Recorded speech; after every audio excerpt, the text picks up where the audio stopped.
Τώρα εδώ πέρα δείχνει. Εδώ είναι το δωμάτιο της Έλλης.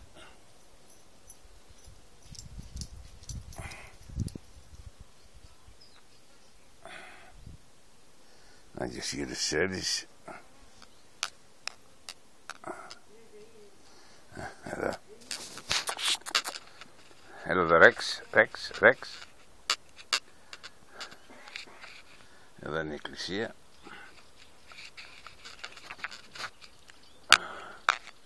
Ακόμα μέσα από κάτω, γιατί είναι μεταξύ χειμώνα και άνοιξης.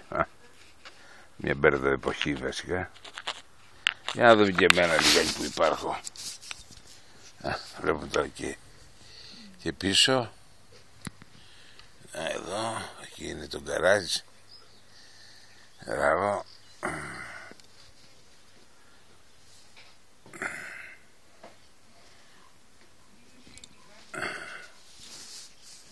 Ωραία.